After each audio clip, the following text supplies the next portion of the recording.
On this episode of Bootstrappers, we're going to speak with Sarah Fruehling of Fruehling Coaching and Facilitation about what executive coaches can do for entrepreneurs. In this episode, we're going to cover what coaching exactly is, what kinds of things high-earning individuals focus on, and how it's different from therapy in general. That's on this episode of Bootstrappers. Welcome to Bootstrappers, a unique program designed to help make your business better. From property management to remote workers, Bootstrappers is here to help your business succeed. Bootstrappers is a production of Anaquim LLC. So let's lace up those business boots and join Bootstrappers with Jeremy and GWENN ASPEN. Welcome to Bootstrappers, where we talk about topics that matter to real estate entrepreneurs. I'm your host, GWENN ASPEN, and I'm here with my spouse, Jeremy ASPEN. And we have an exciting show today where we're going to talk to a professional executive coach about how she can transform your business and leadership skills. In this show, we're going to talk to Sarah Fruehling, international executive coach who transforms the lives of many of our friends and business contacts, right, Jeremy? Like, we know so many people that seek out help from never met her Sarah. I know. Till today. And people just rave about how transformative her approach is. And so I can't wait to talk to her more about that. So Bootstrappers is powered by Anaquim. Anaquim helps property management companies and real estate outfits, and actually getting into more and more industries on accident all the time. And our goal is to help those companies scale and increase their profitability just by turning us on. We have virtual assistant services, and we have a 24-hour call center, back office support. And if you need to get in touch with us, click the link below. Also, if you're a fan of the show, share with your friends as often as you can. Please like it. Apparently that helps. I don't know if you've heard. And subscribe on YouTube. Leave us a nice message and a 5-star review on Apple, and we'll send you a little gift, which we'll talk about later. Actually, we're mixing that up this week. But we love the feedback, trying to make the show better for all the entrepreneurs and any of our listeners out there, see how we can make the show more useful. So should we get to it? Let's do it. So we're talking about executive coaching, and I know, Jeremy, I have a question. What is it? Well, we're going to get to that. We're going to talk about what it is, what kind of people use it, how it can help them. But you have a lot of friends in your circles that use executive coaching, right, Jeremy?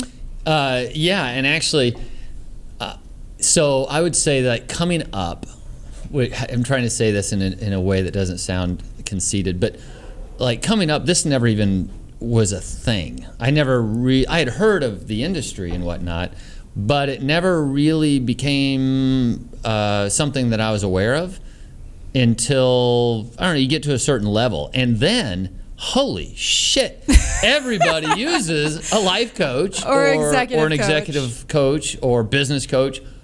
Everybody. So I kind of feel a little bit behind the game. Yeah, a little bit behind the game, because I've actually never gone to, this will show how weak I am, I've never been to a therapist, I've never been to a psychologist, I've never been to anyone, and that's probably why I'm all kinds of goofed up. But it never really was a thing, and I think, over the course of the years, you're working so hard trying to get your company off the ground, especially when you're kind of not very smart like me. You got to worry about patching a whole bunch of holes. Well, maybe you could have used a coach when you were going through that insomnia stage. Yeah, well, so I wouldn't have even known to call a coach, and that's something we should probably talk about. My dad died of ALS, and we don't need to talk about it now, but I went through about 2 years of just anxiety. And it was transformative. And it hurt your productivity at work, I'm sure. Oh, yeah. But I handled things a little bit differently. I think my friends, all smarter than me, I think, they used a life coach or some... Yeah, they would have been getting the help. Right, and I just had to muscle through it, which took a long time. And I'll walk through that story too, because that, I think, see if I was right.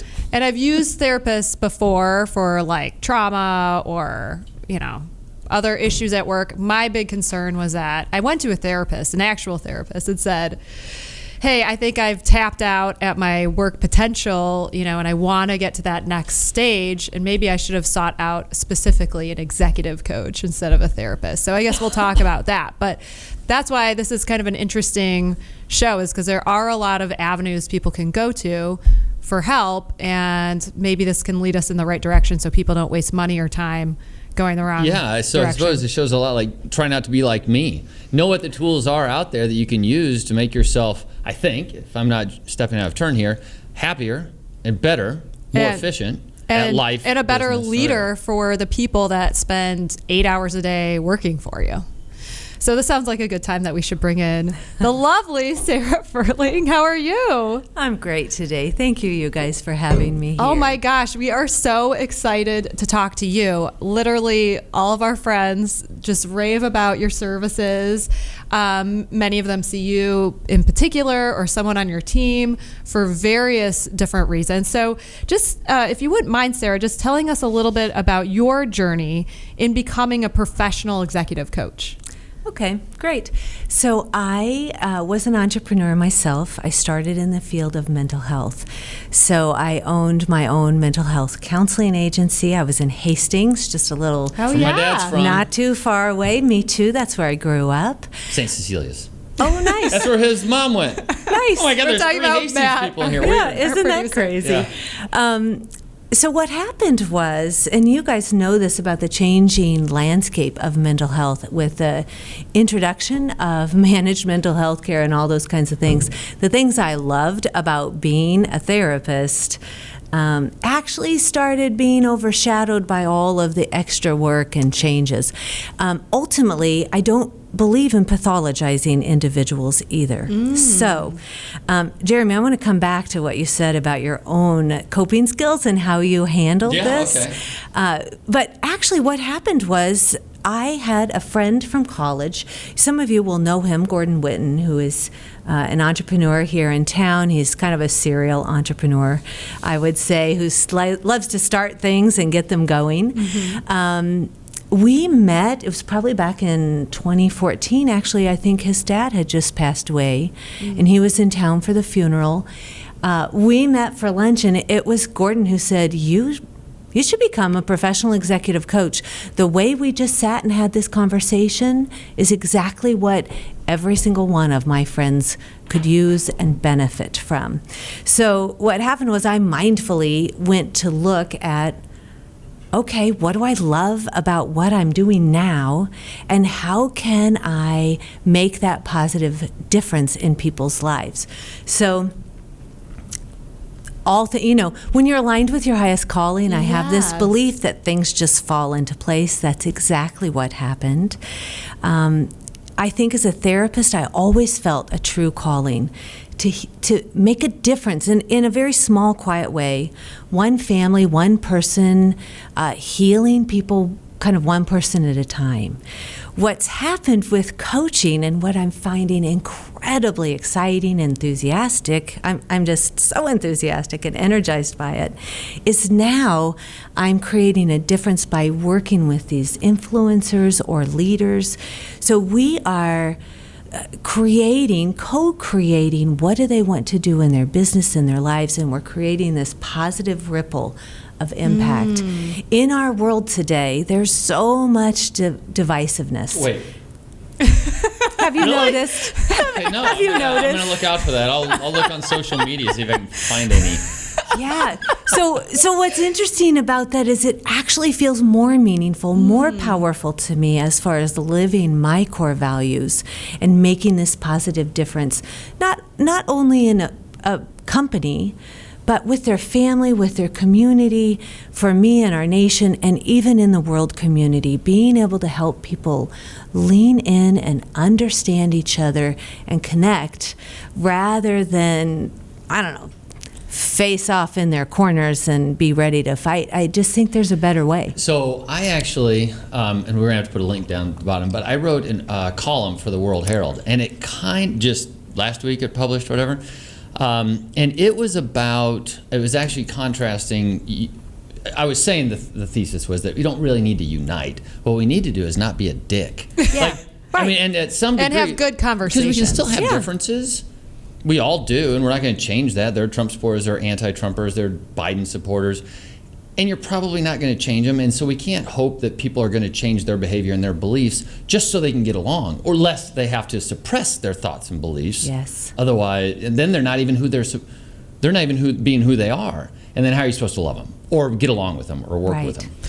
So I'm sure you work with a lot of people on working through differences and finding cohesion where you can find it, and then allowing people to be who they are, maybe approaching it in a different way, that kind of thing. Absolutely. I think figuring out how can you collaborate with people who are different, and tolerate and be civil. We've lost some of that just niceness, politeness. I'm not sure what's happened with that. It drives me nuts. I actually think about this one once in a while. The rule is just the golden rule, right? Just treat people the way you want to be treated. Absolutely. But I want to get back to this question, because you are a therapist by background, and then you switched directions and now you're an executive coach. What really is the true difference between a therapist and an executive coach? Well, let me share also something that was really surprising for me to find out when I made this transition. Most coaches are business coaches. If you're an executive coach, you have an MBA. If you're well-trained, life coaches might come out of the field of mental health, or they might just be someone who's figured out, I know how to thrive in my life, so let me be helpful. What was really fascinating, what I'm so humbled by that I had no idea about, was how much people crave someone who understands the complexities of life. So I stepped into this thinking, I wonder how this will go. Turns out there's a huge need. In fact, my entire niche has been around social emotional intelligence, communication, and relationship building. Everybody has something. So Jeremy, your stories, I think everybody has a story. So the challenge, I think, is being able to be vulnerable, to know that. One of the things I love about my EO clientele and EO people in general, I don't know if your listeners know EO? I'm an EO. Yeah, so it stands for Entrepreneurs Organization. We should probably say that. And it is an organization that's internationally renowned. In almost any state or city, you can find an EO chapter. Yes. But that's a big part of your clientele, Sarah. Yes, it's where my clientele started. And one of the things that I love about my EO clientele and EOers in general is they are scrappy, right? Entrepreneurs, they are willing to fight it out, figure it out. They're street fighters, whatever works. Yes. And I think that's probably why you muscled through. Entrepreneurs are willing to take a little higher risk than the average person. They're willing to be uncomfortable. And frankly, they have some zone of genius or some extra skills that the average person doesn't, because average people don't have that kind of success. So that develops what I always think of, I kind of affectionately think of it as this Superman complex where you kind of power through. And so you did that. Would have it been helpful to have a confidential sounding board? Maybe. Would have it helped you sleep? Possibly. Yeah, Dad died in 16, and I didn't get my first night's sleep until like the middle of, it was like 18. August 2018, because I decided I was going to start to sleep. Because I like Steven Pinker. He's a social psychologist. I like Jonathan Haidt. I like Jeffrey Miller. He's more on the business side. But I just kind of put some things together, and it was like I put together my own kind of tool packet and made it work. I think it worked. I've been sleeping. Well, you're sleeping now. So, but to your point, it could have been faster. Could have been a little faster. Yeah. So that's your entrepreneurial spirit. Or let me figure it out. And then you do. So 2 years sounds pretty painful, actually. Yeah, 2 years is a long haul. Well, so I had never slept 4.5, 5 hours a night. It was my whole life, my whole adult life. And so then my dad died and had ALS, and so I thought, well, I got scared, and I slept less Yeah. And I knew that wasn't good going on a go-forward basis. So I mixed things up. I figured things out, did a little mindfulness stuff, just thinking about one thing, and that helped me fall asleep. And to this day, I can sleep. So here's my question though: if an executive or an entrepreneur has a problem, how do they know which route is appropriate based on their problem? Does that make sense? Yeah, sure, of course. So people hire coaches for a variety of reasons. 50%, I think the statistic is actually 49% of the time people hire an executive coach or a life coach because they want a confidential sounding board. And when we think about EO or millionaire, multimillionaire, billionaire individuals, having a confidential sounding board is incredibly valuable. So are they protected by the patient-doctor confidentiality? So it's not the same as HIPAA, but yes, there are standards, especially if you have somebody who's certified. We have a board of ethics, we have ethical standards and all kinds of guidelines. So yes, everything is confidential. So about half of the time, people are hiring a coach to have a confidential sounding board. The average person thinks that a leader, an owner, a millionaire, multimillionaire, billionaire, they have it made. They think, what else could you want? The truth is there's all kinds of sacrifice that comes with being the leader, and that it's incredibly lonely. The buck kind of stops with you, and it's difficult to be able to be honest or transparent about actually the very best things and the very worst things. So if you think about the top 10%, 5%, you maybe don't want to admit that to your team. You want your employees, your team to know you're being successful, but you maybe don't want them to know you're making a multiple of 10. Yes. Because then people are coming to you and saying, so where's my cut? Where's my share? Right. And also you might not want to say the worst things. For sure not the bottom, 20, 30% to people in your company. You don't want to freak them out. Right. And sometimes you don't even want to tell your spouse because you don't want your spouse to freak out. So it's very lonely. So there's a lot of pressure. So 50% is that confidential sounding board. Another quarter, I think it's 24%, something like that, they have a goal. They have something they want to achieve. So in business, maybe it is they're looking for a promotion. In life, maybe there's something they just want to achieve and they want support.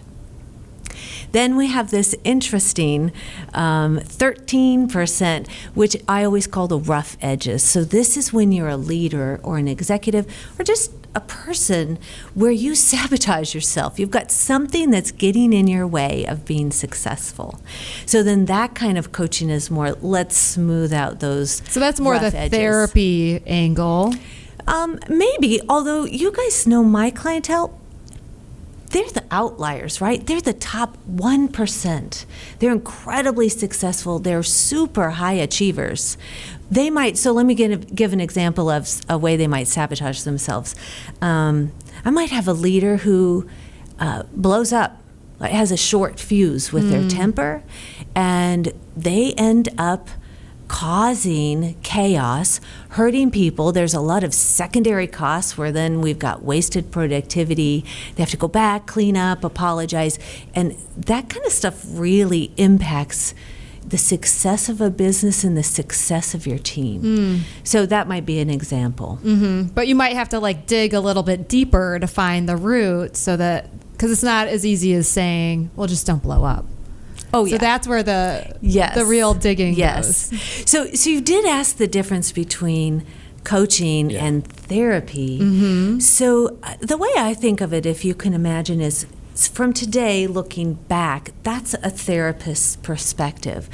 There's two things you might think about. It's very past focused, trauma focused. Maybe we've got somebody, most of the time for therapy, you might have someone who's impaired in their ability to function.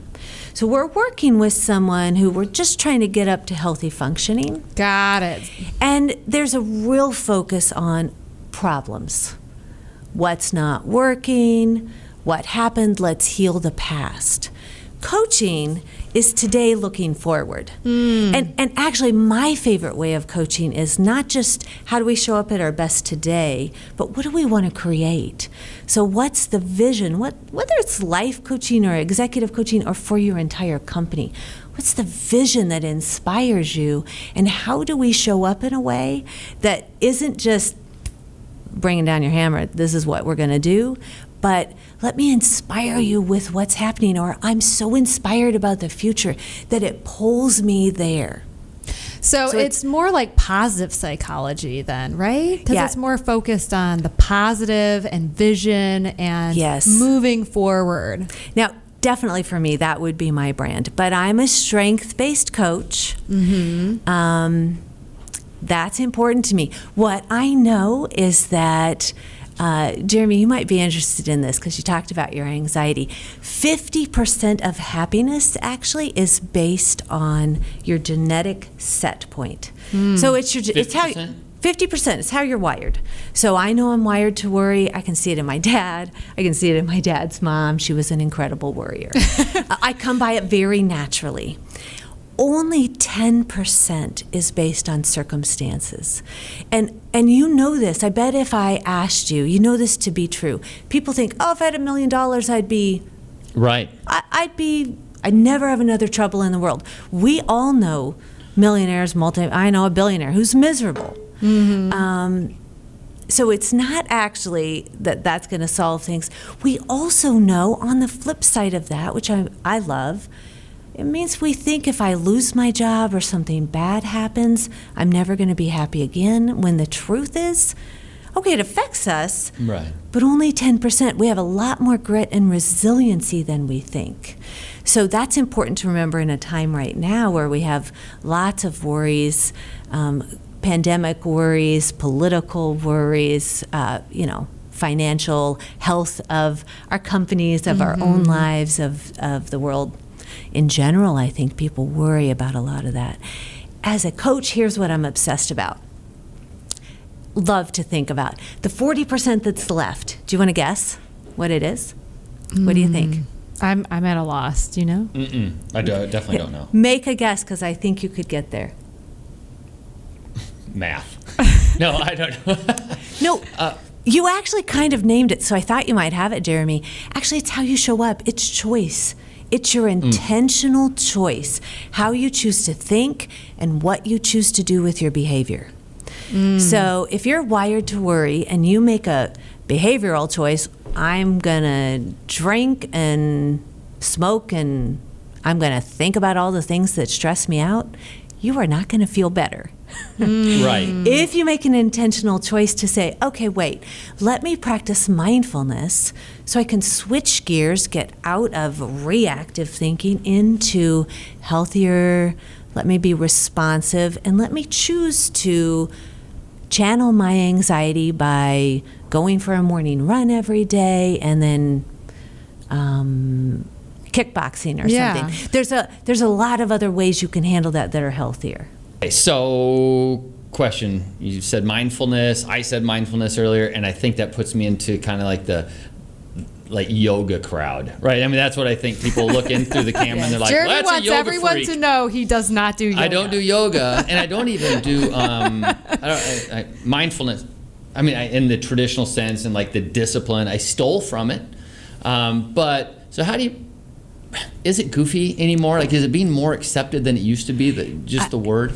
Absolutely, it is, and part of it is, and I think it's great that you're admitting that you think, is this goofy? People are afraid that means we're all going to hold hands and sing Kumbaya or meditate or something. Right. I don't even know the words. So when we think about that 40%, how we think, how we behave, how we show up, we really have a choice. Thoughts are, this is what makes us humans, right? When I think about mindfulness and what makes us be at our best, it's our ability to have executive functioning skills. So, mindfulness, one of my favorite statistics to share with people is just stopping and being mindful. I'm a brain nerd. I don't think I've warned you about this.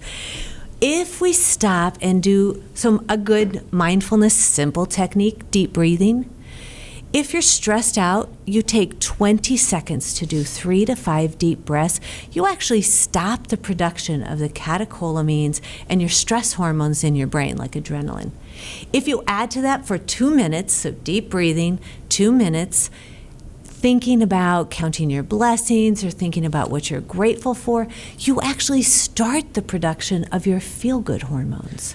So mindfulness is a really simple, incredibly effective way. And there's got to be a better word for it, but there's no replacement for it, because a lot of our lives we're looking backwards, and that causes anxiety. Like, if you're looking back, most likely if you're looking back, you're probably thinking about something that you did wrong or you could have done differently, and that's not useful unless you're mindful and you're deploying, because you can only do the executive function in real time. Like it is right. Part of the brain that will only work if you're doing it right now.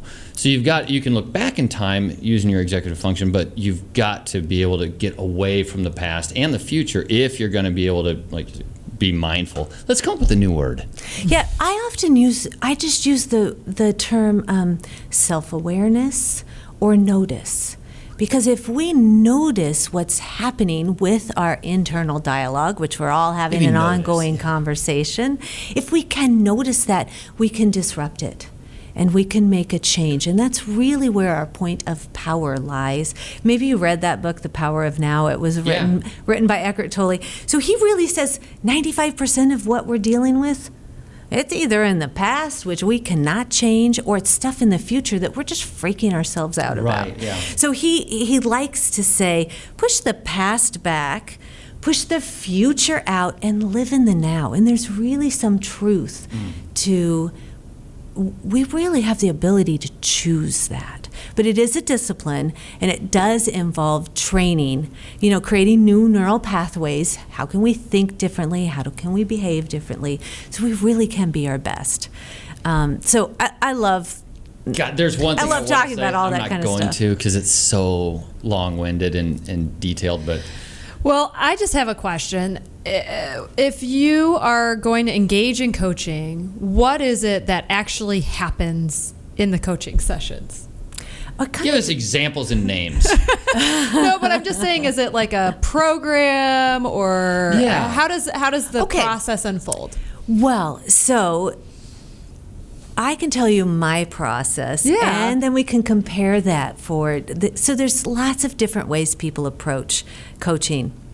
I always say that I have this dynamic duo. Often when you hire a coach, you get one of two things.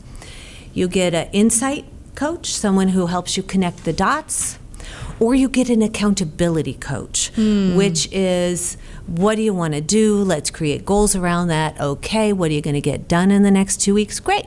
Check back with you in 2 more weeks. There's value to both.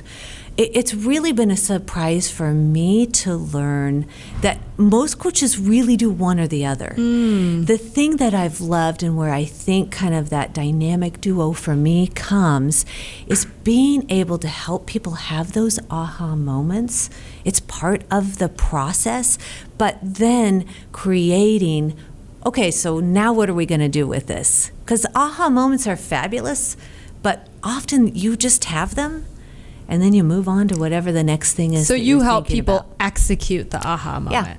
Yeah. So now you just had this great insight. What do you want to do with that? So is it like putting together a project, a plan? It can be, yes. So do you notice, when you're working with maybe the money makers of the world, that they actually do the homework?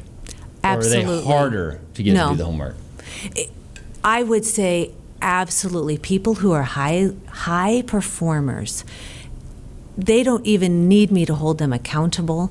It's almost as if we shift gears where I care and I'm very invested, so I actually do care. What are they doing? They commit to me. This is the next thing that's going to happen. They do it. Even sometimes people will say to me when we come back to the next session, I'll say, well, what were your action steps? How'd you do? They'll say, oh, I'm not sure I remember. And 95% of the time we'll go back, we'll look. They have achieved what they said they would. Yeah. So the process for our clientele really is, we have the first thing, which is a vetting kind of process for our clients. Now I have a group of associate coaches who work with me and that I collaborate with. We have a process where we create the hell yes. So the coach and the client both have to have this feeling of, hell yes, I want to work with that person. So I have this nice diverse group of people that I can hopefully match companies up, different levels. Maybe someone's going through a divorce, they want life coaching. Maybe I've got a company owner who says, my mid-level management team culture is really not great. Can we do group coaching with these guys? I've got someone to help with that. Sometimes it's the C-suite. Sometimes it's the owner themselves who now has a successful business. Often it's an entrepreneur. Now they're at the top. And they're kind of there thinking, what's next? What's next? Or wait, this, I don't feel as fulfilled. Or I thought this would feel different at this level. So we have first the hell yes, the matching. Go ahead, Jeremy. Well, do I was you have a going to say, question? so that kind of rolls up into a question I had about what the definition of success is. So I'm sure that it has something to do with, everybody has their own definition of success. But so is what a life coach doing, making sure that people are in a position that they recognize that they have had some successes or that they are successful? Possibly. I think certainly for me, the approach that I like to do is it's rooted in positive psychology, which is a relatively new field, and it's building on what's working. So I'm I'm certified as a strength-based coach. I'm also a maximizer. So I like to take things, I don't like to take things that are average and make them a little better. I like to take things that are exceptional and make them extraordinary. I'm a maximizer too. Yeah, so you get it. So it's whether it's an idea, a company, a person, their goal, man, I love to just bring it to the very best it can possibly be. Once we have the hell yes, then I've got questionnaires depending on the type of coaching that you want, whether it's executive coaching, team coaching, you might be legacy coaching, life coaching. We've got a questionnaire that goes out. We create a goal or sometimes an area of life that you want to work on. All of the coaching then that we're doing, whether it's me or someone on the team, rolls up in support of that goal. My process usually is we check in. I love to use the check-in process, share a business best, a business challenge if we're executive coaching, personal best, personal challenge if it's life coaching. If I'm doing transformational work with partners in their business, same thing. If it's relationship coaching, which is one of the things I'm still really energized and love to do, then it's a family best in challenge, a relationship best in challenge. Then we check in on action steps. So at the end of each session, there will be next steps based on what we've talked about. What's most exciting? What do you want to try? What resonates? And then each client will say, okay, here's what I'm going to do. So we'll create, and I have a little process that we go through to help people decide what are they going to focus on. Then usually I will ask, what's happening right now? Where's your pain point? What do we need to work on? Or what would make today really valuable? Where's your head? What do we need to focus on? We coach around that. Then we create action steps around that. Very often, the theme for the day, whatever we're looking at, rolls up to those bigger goals. That's so cool. So is that helpful? That gives you a little process. Extremely helpful. So if I'm looking for a coach, how do I know that I'm matched up with the right person to get that hell yes experience as you describe it? Honestly, I think part of it is you just feel energized. You're thinking, oh, this person has ideas. I like them. There has to be kind of this click. There's a lot to be said about how to find a good qualified coach, but the matching part is easy. For me, I'm a brain nerd, so what happens when I talk to people is I start having these ideas, tools, models, thoughts about, oh, wow, okay, wait, yes, I have thoughts about this. Hey, we could coach around this. It's usually really, really fun. When I know I have a hell yes, I'm thinking about that initial conversation, I don't know, probably for 24 to 48 hours, where I'm thinking, okay, wait, and I've got this whole idea. I'm a web thinker, so then I have this whole idea of different directions and things we could do and ways we could go. So building that project to get them to maximize their potential. Yeah, it's kind of co-creating. That's fun. It is, actually. In doing that, so we have these different kinds of coaches, and they all kind of focus on their own thing. Like there's the family, there's business, and all that. So it sounds like it has to become a work-life balance, which, by the way, I don't like that phrase. No, me either. It almost puts the two in contrast with each other. But everyone will understand what work-life balance is, right? Well, they might not actually know what it means. Well, I'm curious what your thoughts are How on about that. just work-life harmony? Harmony. So one of the things that happens that I see, and then I want to hear your question, is people have a business, especially the individuals I'm working with, and the business takes over their lives. And just around the edges is kind of how they fit in the rest of their lives. Or it's binary, I'm all work, or I'm on vacation. And part of what I think I love doing and working with, particularly my clients and in my own life, what I'm aspiring to do and create, is to create a life I absolutely love, that my business is part of, and that it fits together, and there's this harmonious flow back and forth. I think that's a much healthier way to be. Yeah. And I think people struggle because they think that it's impossible to find that. But then that typically is like a delegation problem, or not having the right team members. If you think it's impossible, I could never have any work-life balance, I could never have this work-life harmony as you describe it, then it's really just trying to get the puzzle pieces in the right places so it's possible. Is that an area that you help people a lot? That's definitely part A. Part B is thinking about your mindset. What are you focusing on? Where's your head? If that's what you believe, the reticular activator part of our brain, that's the part that selects relevant data out of the environment. You would know it. Do you want to hear about that? Yeah. Okay, so that's really, if we think about Cro-Magnon man, where we came, the reticular activator is what served us well. Men would go out hunting, scan the environment, they're looking for game, and then they're quickly motivated, fight or flight, right? Kill or get the hell out of Dodge, run. Women did the same thing, only they were making noise to keep predators at bay, and they were scanning the environment, looking for things like, roots and vegetables, berries, stuff to eat. Yeah.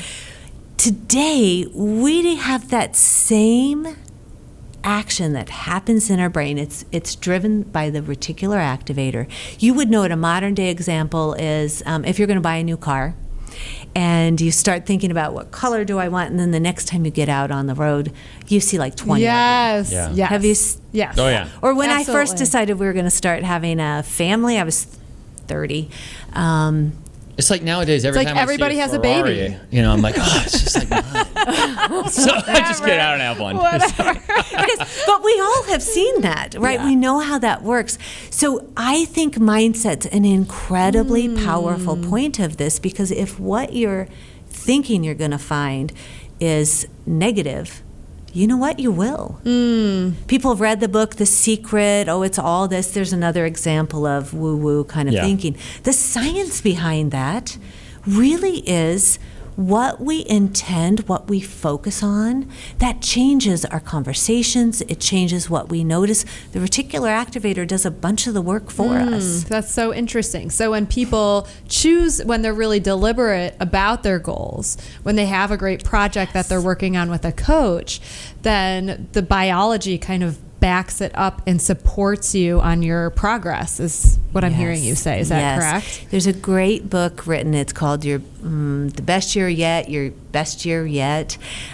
She did research, and she showed that the one common thread between the top wealth earners in America, they all had one thing. It wasn't where they came from. It wasn't race, socioeconomic status, background, any of that. It was that they all had a list of their goals within their fingertips. They had it in their wallet, they had it in their planner, now it's in their iPhone, but they had it and it was a working, living, breathing document. What we say we're going to do has a huge impact on what we're doing. So do you find that there are a lot of journal writers or people that are always writing or thinking about their personal life in that kind of way? I have not found that to be the case. It's like we don't take time to write, which I really do enjoy doing. We don't take the time to do it because we're kind of busy doing other things. We default to the urgent, important stuff, or sometimes urgent, non-important stuff. What is really helpful and what I think is the gift of coaching is getting to the non-urgent, but really vitally important, strategic thinking, setting those kinds of goals. The gift of coaching, regardless of what type of coaching you are doing, is that you have this space created and it's held with your coach. You know you're coming back to those things.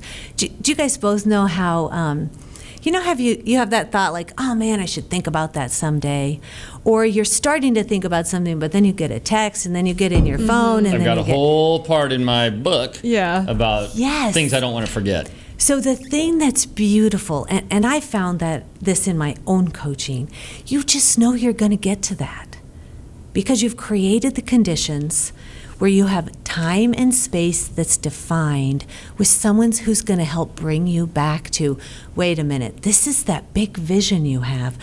What are you doing? I think it's kind of similar to like budgeting for a business. Sure. I believe that budgeting is more, it's something that you do to create a path that you need to constantly think about. Now, whether or not you actually achieve those exact goals is kind of second to the day-to-day activities that are derived from having the goals. And so you might have a different outcome at the end, but you're constantly thinking of the things you need to think about in order to get to where you're going. So it sounds like changing your life would be something like that. It's a cognitive budget, essentially. Yeah. That you're putting it together so that you need to think about these things. Right, because otherwise we default. There's a lot of things we can get distracted by in today's day and age.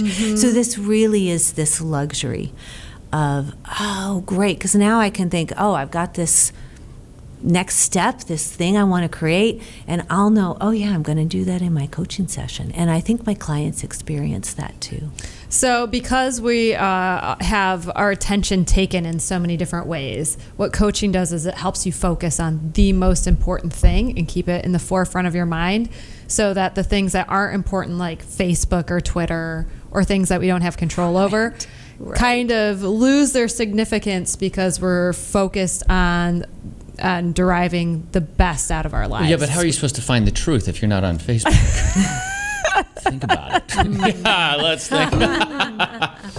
So what are the key, when you work with all these high-earning individuals, what are the major issues that you see people focusing on? Maybe the most common 80% of people are working on these particular issues. Are there some big ones? Like delegating or... So delegating would be a tool. You're asking why, what would be the top reason why my clientele hire me? Let me start with just explaining how I look at coaching. I kind of see that there are 3 levels to coaching. So the surface level is, I have a problem. Let's coach on that problem. Great.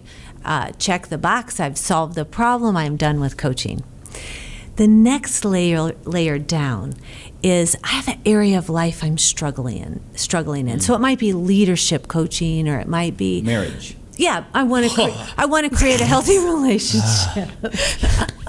So then you might coach specifically along that. So a lot of corporations, companies that I work with would hire me or someone on the team to do leadership coaching, to work on social emotional intelligence, cultural awareness, communication skills, team building, that type of thing.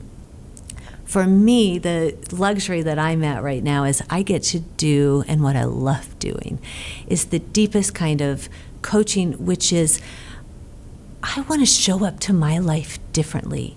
It's a complete paradigm shift for, I want to show up differently with my family, with my friends, at my business, and in the world.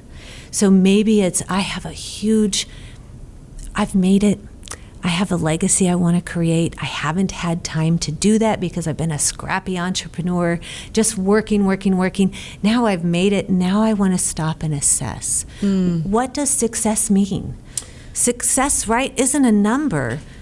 There's a well-being, a sense of... You know how I kind of have done it? I always asked myself, who would I rather be?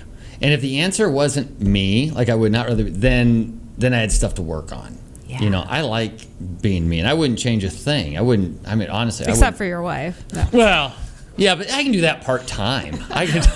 Oh my God. I wouldn't change. But that's kind of how you can calibrate success, I think, to some extent. Would you do anything different? Because the truth of the matter is that if you don't have trials and tribulations, then you're not moving forward. You're not doing anything. You start to stagnate. You get to be bored. And then you fall into depression. I mean, it's the what's the word I'm looking for? Treadmill. The Hedonic treadmill? Hedonic treadmill. Yeah. And if you don't keep something in front of you, you're gonna stop. So my guess is that you're an individual really interested in self-actualization, that growth and learning, you're open to possibilities, you're always growing. I'm a learner, always. That's my favorite thing. Matter of fact, brain is one of my favorite topics. Not psychology, but brains. Yeah. So if someone wants to dip their toe into coaching, what would you recommend their first step be? Think about, I think there's a couple different ways. So this goes back to a question you asked earlier about how do you pick the right coach. A lot of people might have an entry-level 12-week coaching course. So that's a little like buying a suit off the rack, where you could try it, maybe not a huge financial investment. Often group coaching, something like that, costs a little less. Or there might be a 12-week one-on-one program, but it's not necessarily catered to you. So you could test someone that way. Gosh, now lots of coaches have a podcast. You can watch things. I always say interview people. We're coming up right now to Thanksgiving. I heard a comedian once say that the best piece of pumpkin pie you ever had isn't actually that much better than the worst slice of pumpkin pie. I actually think coaching's the exact opposite. I think there is a huge difference between the best coach you could hire and the worst coach you could hire. So it's kind of the anti-example to pumpkin pie. So I do think you need to be selective. So if someone wants to find you, or because you have a bunch of programs too, don't you have kind of a group coaching program as well? So let me tell you about what you should look for in finding an excellent coach. Would that be okay? Yeah, that would be All great. right, I actually think that would be helpful for your listeners. I think that would be And so you can't do the shortcut of giving them your phone number. Well, they certainly can. They certainly can find me, and we'll have that It'll in be the show downstairs, notes. You bet. Yes. You bet. So actually, what I think is really important is that you look for someone who is certified through the ICF. So sadly, really, the bar for entry to becoming a coach is really low. What is the ICF? What does it stand for? So ICF stands for the International Coaching Federation. Okay. Coaching really came out of Europe, and then it hit America on the coast. This is why you haven't heard of it until maybe the last decade, and now it's finally getting to the Midwest, which is where we are. So the ICF is international. That is who sets our best standards for excellent coaching. There's a board of ethics. I mean, we have all kinds of things that we have to agree to be part of the ICF. They also have rigorous training and requirements to become certified. So you would look for someone who's certified through the ICF. You also could look for someone who is board certified, and I'm both. Board certification means that you have to have a master's degree, and you sat for the boards like people do for nursing or like I did for my counseling. So I actually think it matters a lot that you look for someone who's certified not just in their program, because you could take an online course. I actually saw this last month for free, 3 credits, No and you way. can call yourself a coach certified through that program. Oh, wow. So that's kind of BS. Yeah. So yeah. looking for who has credentials, for me it matters. I'm the daughter of 2 educators. I think Sure. it matters that you know what you're talking about. This one That I is just have to very get helpful. to. Yeah, let's hear it. Can you coach people to be more emotionally intelligent? Absolutely. Really? Absolutely. So we know our IQ, how smart we are, is really fairly, especially as an adult, fairly stable. Your mind's very plastic and elastic as a child, so we can influence through nurture IQ when we're young. EQ is very coachable. So I think about EQ in this way. Imagine a window pane, so 2 by 2. Emotional intelligence is self-awareness. Here we're coming back to mindfulness. So self-awareness and management or control. So self-awareness, and then the ability to regulate or control or manage ourselves is the first side of emotional intelligence, the way I think of it. The other side is others. So our awareness of others, how might they feel? Do we have empathy? Do we have compassion? It takes us back to being kind again. We don't have to agree with everything, but can we at least put ourselves in other people's shoes and be kind? So this awareness of others. And then as a leader, how do we manage? Can we inspire others? How can we show up in a way that brings people with us? Is it forced on, like, do they actually, like, it actually, I guess the question is it genuine? Like, because you could take the extreme and say there's someone that's sociopathic and actually can't feel what other people are experiencing. Using that extreme, can those people still do the things that help them at least appear to be emotionally intelligent? So the question would be, so if we really have someone who's a sociopath, the definition of that is that they are not able to experience empathy. Right. So maybe not there. So I'll say there's Okay. some limits. But for most of us who Yes. are reasonable adults, absolutely we can teach that. We can teach skills. There's all kinds of tools. I think very visually, so I'm often bringing models. And we're practicing, we're creating really new neural pathways, new habits, new ways of thinking, new ways of being, which then pulls us into that ideal future. I bet that's a big component of what you coach on, because sometimes when you're a small business person and you're just getting started, the reason you're successful is because you are motivated and you will work your tail off to make things happen.